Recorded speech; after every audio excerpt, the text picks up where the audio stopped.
I mean, this one, I've no idea why. I feel like I should know it, but I don't. And it's one word. I know the tune, it's familiar, but all they're giving me is the one word, and it's overjoyed. So that sounds like it's a good sound, doesn't it? 8th of April 2023. Overjoyed. Somebody's overjoyed. Why? Is it going to fit the read or not? Let's see. Overjoyed.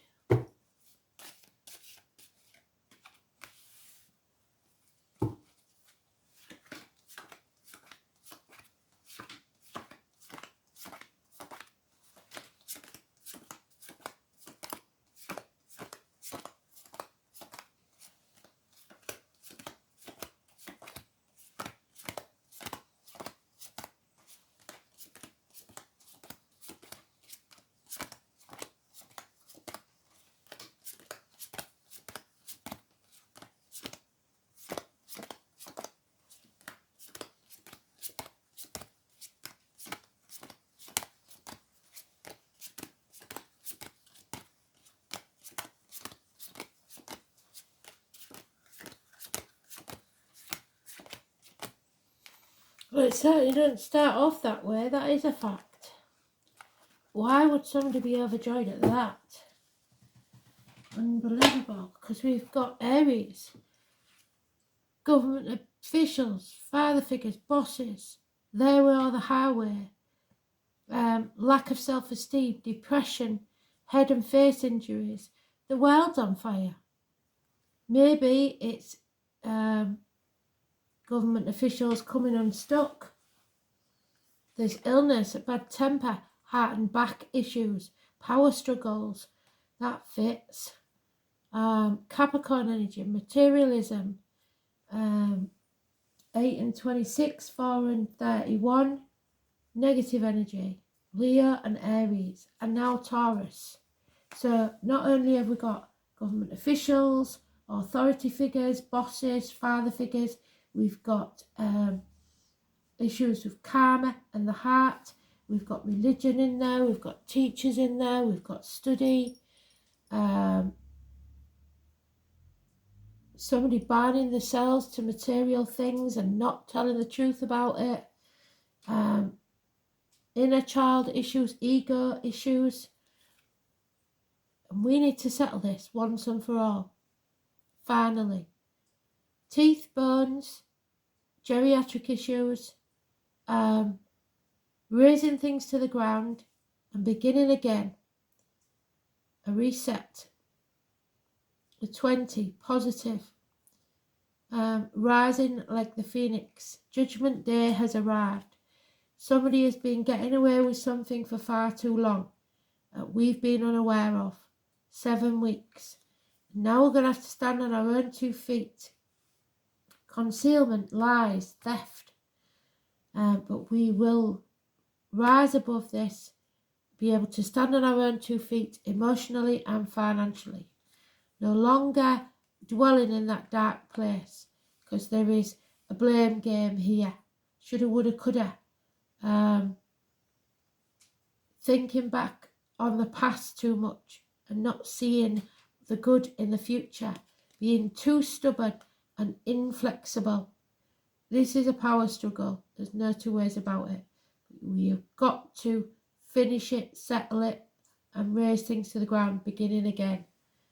So, 20 is positive. We've got too many major arcanas in here that are negative though.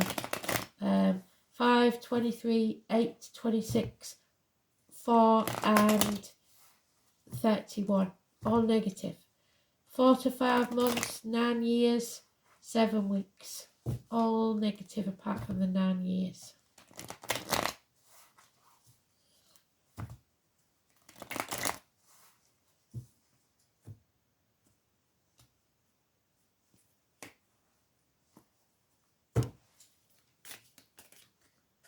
Somebody. Yeah, somebody drinking, drowning the sorrows, not loving themselves, depression, emotional stagnation, Cancer energy, Cancer cuspa, which could be a Leo or Gemini. Yeah, lies, deceit and theft all over this. Somebody's been trying to pull the wool over your eyes. Gemini energy, mind games, criminal activity, addictions, medical issues. 1 in 28, negative energy. Again, we've got the Leo. This time it's the number 11, negative energy. Power struggles, karmic issues. Patience is needed. Taming the beast within and without. Enemies need to be overcome. Settle this. Gemini energy. Mercury retrograde perhaps. So that a new beginning can take place. Fill your own cup. Don't rely on others to make you happy. If you do that, you'll never be happy. Find a way to make yourself happy. There are those who see when they're shown, and those who will never see. Find people of like mind. 6 years.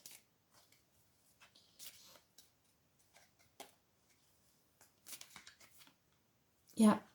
Somebody here has to walk away from everything they've ever known or believed to be true, either about themselves or other people. Material things aren't going to make any difference. What matters is your health, happiness and love. Health issues will be healed. Virgo energy, hospital doors, 9 and 27, positive. But it could be that there's a passing. Somebody's been stabbed in the back at the very least, but it's an end to pain, physical and emotional. So if there is a passing, it is, it's the only way to end the pain. So it's a merciful thing. It's about the home and family unit. It may be that this happiness has got as far as it can get, and you need to start something new. Or it may be that you finally find your bliss. 10 months, 10 weeks. Acupuncture could be important for some. Alternative medicines.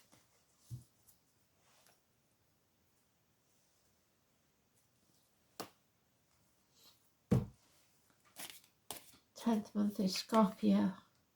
Yeah, at the minute there is a health issue, definitely. Somebody's thinking about material things. Like I said, material things don't matter. Spirit want you to know that you don't have to worry. They will walk beside you. They'll send someone to walk beside you so that you don't have to do this alone. But at the minute, there is health issues. Abdomen, intestines, not going with your gut. Chucking yourself into work. Acting in haste and repenting at leisure. Sagittarius energy. Universities, hips and thighs. Weight gain, weight loss. Impatience. Learning. Yeah. Study and institutions. Rebellion. Teachers.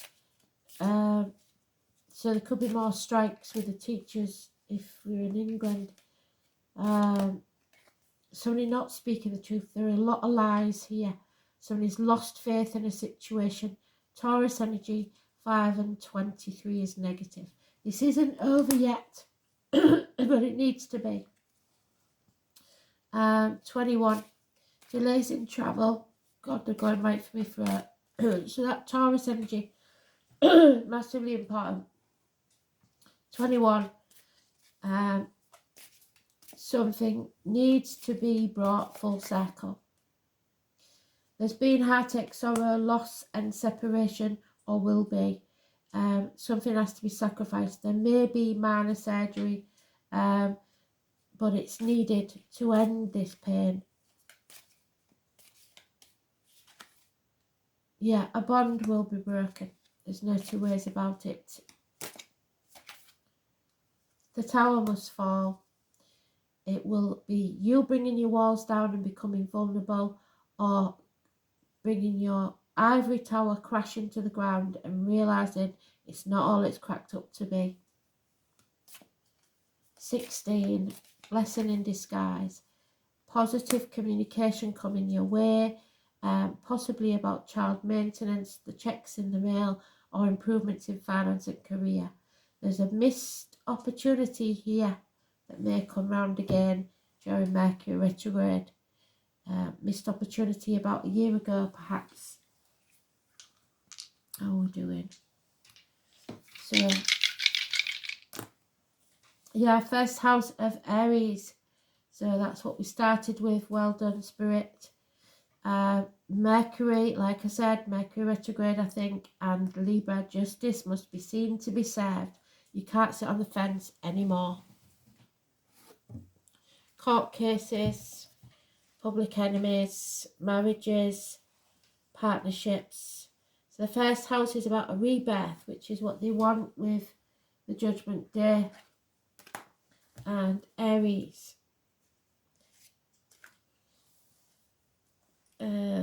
It's about the head, the face, the place of birth, the immediate environment, the crown chakra, an aha moment, yourself, your incarnation, your self-image, what makes you separate from others, your individuality, your physical characteristics, your personal appearance, how you present yourself to the world, your expectations, and the environment.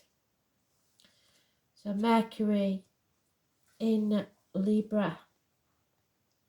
Shared communications, fair-minded, logical, strategic, but vacillating and judgmental.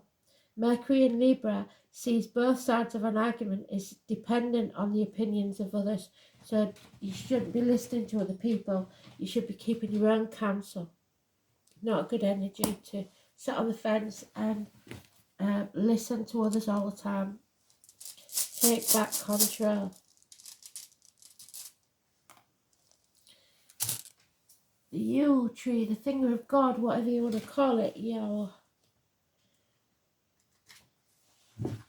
Let's see.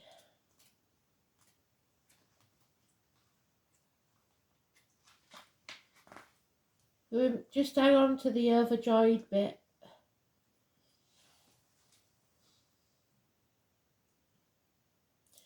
Algaze, there you go. Healing and protection. You are protected.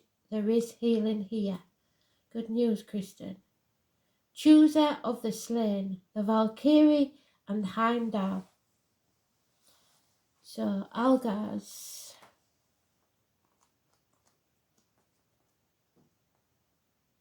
There it is. Algaz, the stag. Yes. Algaz is a supreme rune for healing and protection. In ancient magic, it was said that the power of Algaz could protect not only yourself, but one's family and friends too. Bear this in mind. The appearance of Algaz in a reading suggests that there will be a successful outcome to any endeavour. So there it is. It looks like a little sticky uppy brush. Health problems will be overcome and help will be given to you by a caring friend. Although this is a rune of self-interest, it does not denote selfishness. Its main message is that you should make time for yourself, hold on to your dreams and desires. The demands of others should be secondary consideration, because if you don't look after yourself, then you will be in no position to look after anyone else in the future. Any creative ventures are favoured by the appearance of Algaz. You may take up a new and therapeutic hobby or delve into fascinating areas that have previously escaped your notice, like the alternative medicine. Algaz is also a rune of meditation, and the message of the surrounding runes will point to a way of personal illumination, what they say, aha moment of some kind.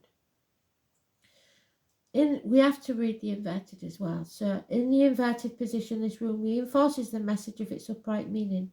It can show that health problems are occurring or will occur very soon, and that you need to concern yourself with your own welfare. However, other people may refuse to recognise that you are overburdened and weary. The demands of these folk will not cease because they want to be in control. You will find that those around you are very insensitive indeed. While in this low state, you will be somewhat weak-willed and will tend to agree to anything simply to keep the peace. No, no, no. You should bear that in mind and slow down. Go into retreat and seclusion if you must. Don't take anything more just yet. Algid signals a period of recuperation to allow yourself the time to regain your strength. Absolutely spot on. Well done, Spirit. So, I believe we have got time. Definitely got time. So, oh, this one's gone so quick, I don't know. Have I missed something out? I don't think so. The message was just clear and exact, I guess.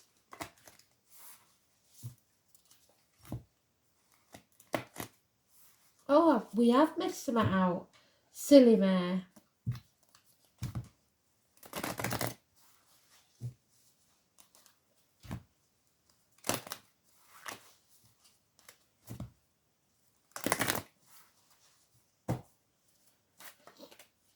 There it is. South Node, Karmic Debts, number 42. Not an easy one then. So karma is being mentioned more than once. We're going to have to pay for some past deeds. You reap what you sow.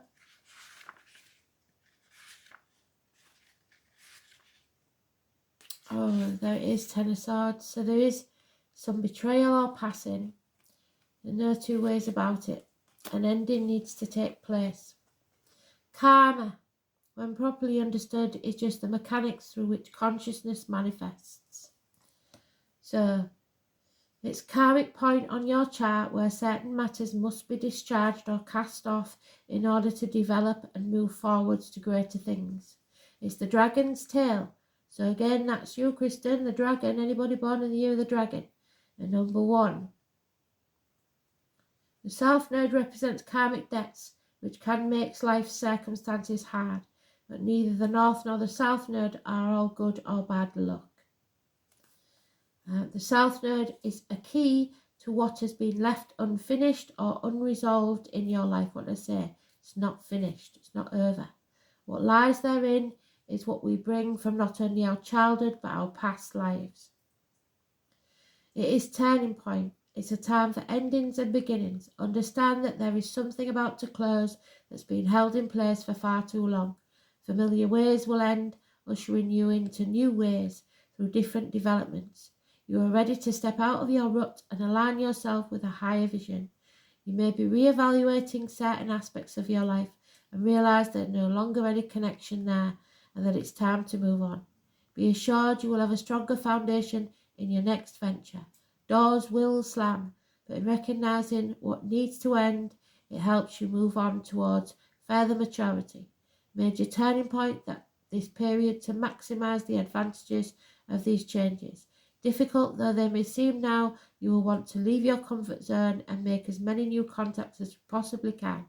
Even though the South Node is not as congenial as the North, they are still in balance, having things in common, so when you face obstacles or resistance in a particular time, it's your South Node telling you this is a better way. Blocks and obstacles, especially in this case, are letting you know you're not on the right or golden path. The South Node is being prepared for what comes next. That means being experienced. There's no winging it at this time, and your plans will truly sink if you do.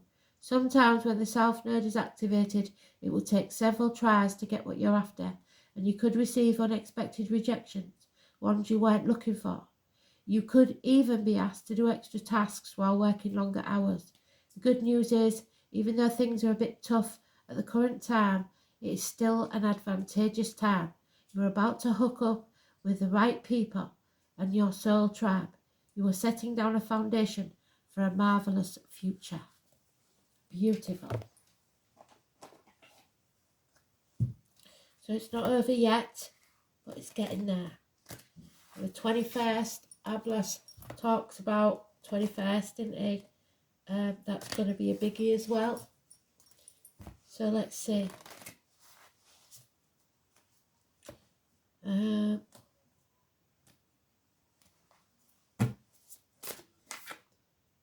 Caridian 16 again.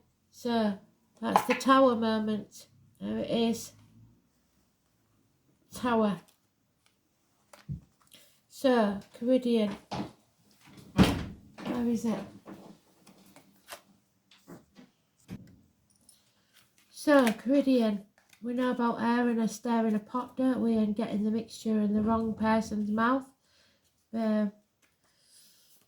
Somebody benefits at somebody else's loss.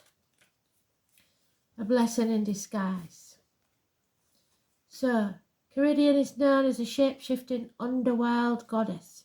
She is said to stir her cauldron, making her herbal magical brews. So again, alternative medicines. Legend tells of Gwion, a boy left in charge to stir the cauldron potion, who accidentally splashed it, sucked the 3 drops off his thumb, and from that potion he was bestowed knowledge, magic, and the goddess shape-shifting skills. So from a mistake, you may have a blessing. Ceridon was angry and chased Gwion. They both shape-shifted into many number of animals and escaped until eventually Gwion was eaten by Ceridon. But his life force merged with hers and she became pregnant with its essence. Ceridon could not bear to keep him, but he was a beautiful child, so she bundled him off and set him upon the waters, where he was later found and adopted. So an adopted child, maybe. It is said that he grew up to be the famous Taliesin, the most famous magician of them all. On drawing Ceridon's card, a transformation is likely if you're not already beginning one. So like I said, raise things to the ground, rise like the phoenix. First, it is necessary to gather all the correct ingredients to place them in the mixing pot. Be careful to ensure everything is placed in at the correct time, which may mean certain astrological points. What did I say? 21st, 20th. So watch Ablas's video, which may mean certain astrological points in time. Also, transformations can be welcome and sometimes not. But one thing remains certain. You will not be the same afterwards, and this is usually a good thing, no matter how you might perceive it at the time. Again, blessings in disguise. Just as a story on shapeshifting goes, so too is it important to shapeshift or be adaptable to every different situation. What in your life can you apply this to? Where do you need to adapt or adopt a different way of being? Look at each situation and decide what qualities you need most to navigate your way through. It's about thinking and doing differently in order to obtain a different outcome than normal. What magic would you put in that cauldron? Ceridon is also known as the moon goddess. Well done, spirit. Another significant sign of cycles and change. Everything is in a state of flux. The only constant in life is change. A time to roll with the flow. Look at yourself and your life and see what needs to change. Needs to move, needs to grow. Let it in and do not resist. This is the gift of change. What are you ready to create? Absolutely stunning.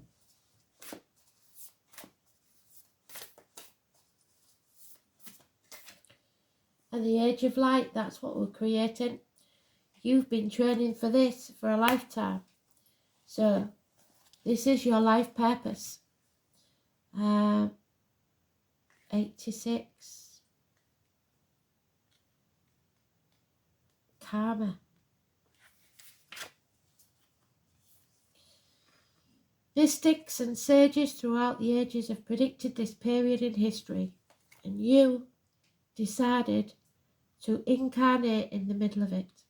There's no mistake that you're here. You are supposed to be here at this time of great change. If you ever feel unprepared or daunted by the path that is calling you, know this. You've been training for this for a lifetime.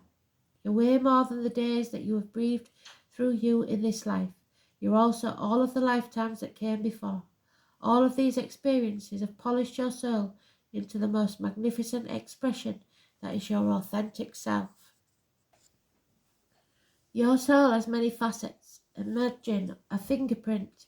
Your soul is 1,000,000 times more intricate than that. If you put all of your fingerprints of all of the people you've been, you would not even get close to fathoming how much of a unique masterpiece you are. You came in with a clear soul plan. You came in with wisdom beyond your years. This is a part of you that longs to be seen. This is a part of you that is ready to step forward, that's ready to emerge. This is not the lifetime to stay hidden, but to step forth, be seen, and rise. I call forth the soul gifts and soul training that I have received through all of my lifetimes. I am ready to embody them all, now without hesitation or fear. I have been training for this for lifetimes. So mote it be. And finally, because they've done so bloody well, here we go.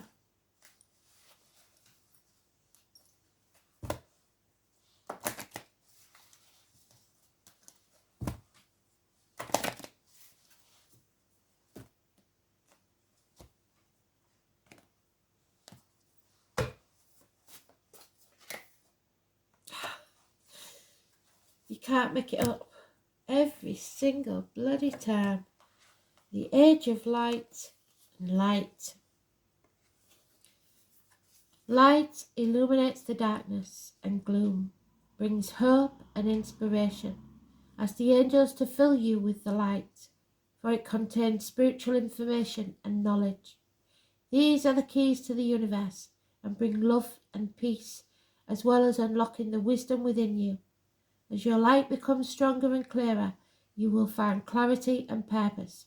You will radiate brightly and become a beacon, reminding others of the divine help available.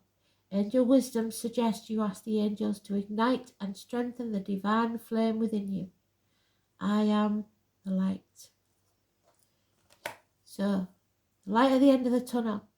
Don't make that tunnel longer than it needs to be. Thanks for listening. Beautiful read. Speak soon.